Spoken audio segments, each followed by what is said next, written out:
लीला की। जैसा कि हमने पिछले वीडियो में कृष्ण लीला की कुछ बातें आपको बताई, तो वहीं आज हम इस रिपोर्ट में कृष्ण लीला की आगे की बातें बताने जा रहे हैं। तो चलिए बताते हैं श्री कृष्ण लीला में आगे क्या हुआ। आज के इस वीडियो में बताने जा रहे हैं श्री कृष्ण किस तरह से रुक्मिणी का अपहरण करते हैं और क्या क्या होता है। चलिए बताते हैं आपको अपने इस खास रिपोर्ट में। तो डालिए नजर हमारे इस खास रिपोर्ट में।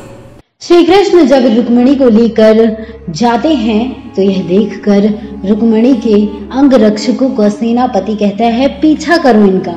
उधर युद्ध में बलराम हाहाकार मचा देते हैं। इस बीच रुक्मिणी कहता है शिशुपाल कृष्ण कहीं दिखाई नहीं दे रहा।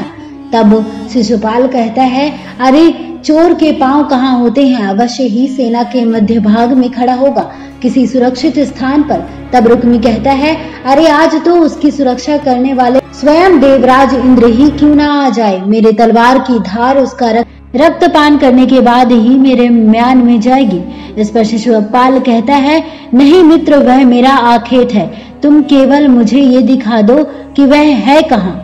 तभी वहां पर एक सैनिक शिशुपाल को आकर बताता है कि राजकुमारी रुक्मिणी का हरण हो गया है, श्री कृष्ण उन्हें रथ में बिठा कर ले गए हैं। यह सुनकर शिशुपाल कहता है क्या कहा, हरण हो गया है, कृष्ण ने रुक्मिणी का हरण कर लिया।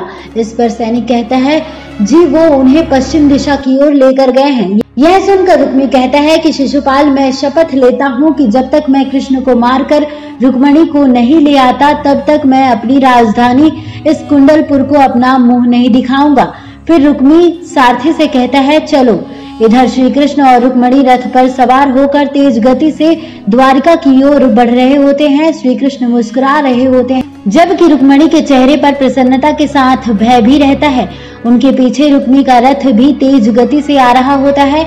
उधर युद्ध में बलराम अपना हल चलाकर सेना का संहार करने लग जाते हैं। यह देखकर शिशुपाल भयभीत हो जाता है। इधर श्री कृष्ण और रुक्मिणी का रथ तेजी से आगे बढ़ रहा होता है जिनका रुक्मिणी पीछा कर रहा होता है। रथ तेजी से आगे बढ़ रहा होता है जिनका रुक्मिणी पीछा कर रहा होता है। एक जगह श्री कृष्ण और रुक्मिणी पीछे मुड़कर देखते हैं कि रुक्मिणी आ रहा है। समानांतर लाकर चीखता है रुक जा कृष्ण रुक जा, ठहर जा दुष्ट ठहर जा।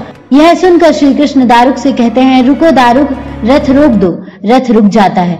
रुक्मिणी भी रथ रुकवा कर कहता है ठहर जा दुष्ट ठहर जा। उसके क्रोध को देखकर रुक्मिणी श्री कृष्ण का हाथ पकड़ लेती है।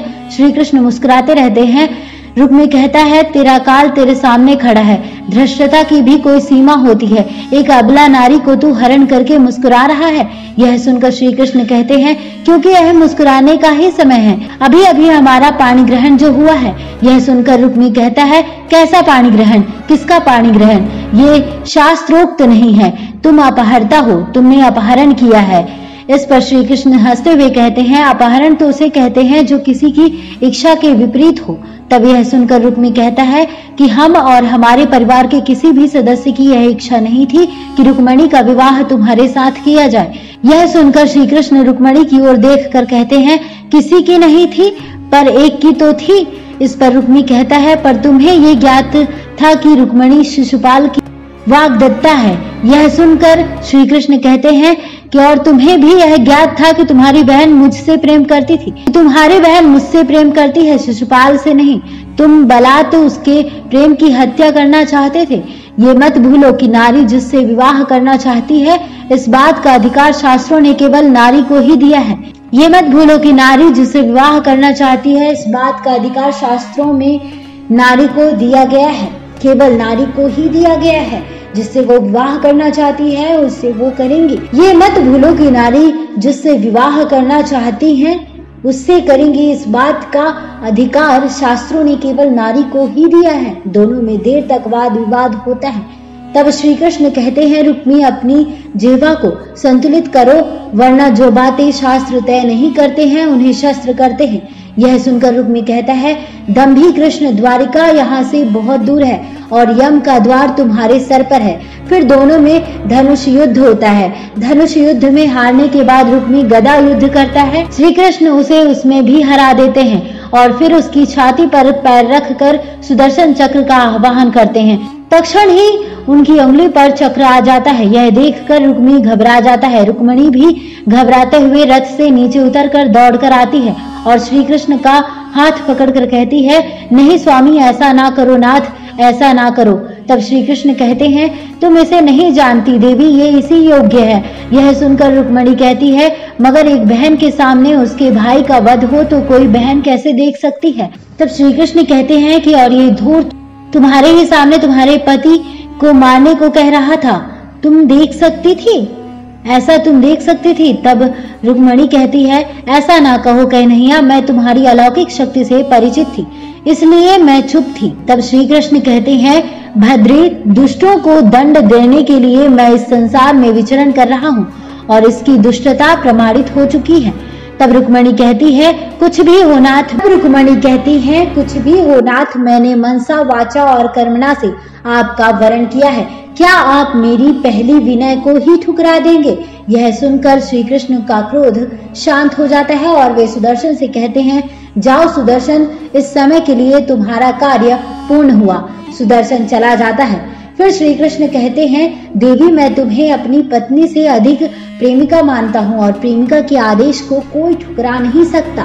फिर वे रुक्मी की छाती से अपना पैर हटाकर कहते हैं, जाओ रुक्मी, मैंने तुम्हें जीवन दान दिया, यदि तुम वीर हो तो अपनी बहन के इस एहसान को कभी मत भूलना और जाओ अपने पिता से कहना कि आज सारे आर्यावर्त में यादवों से लोहा लेने की हिम्मत कोई नहीं कर सकता।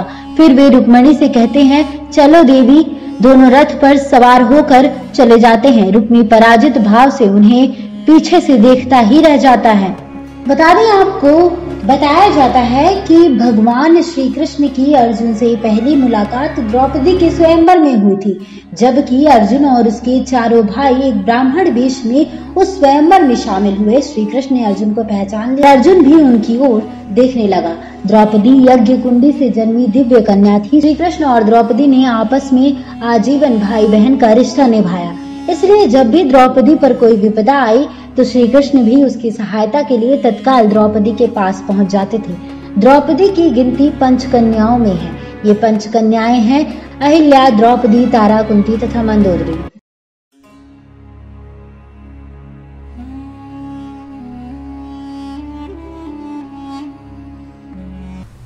आगे क्या हुआ बताएंगे आपको अपने अगले वीडियो में। बता दें आपको, हमें पूरी जानकारी वेबसाइट्स और अन्य जगहों से प्राप्त हुई है। ये जानकारी आपको कैसी लगी आप हमें कमेंट बॉक्स में कमेंट कर जरूर बताएं और इस वीडियो को ज्यादा से ज्यादा लाइक करें, शेयर करें और चैनल को सब्सक्राइब करें और देखते रहिए नेक्स्ट टाइम।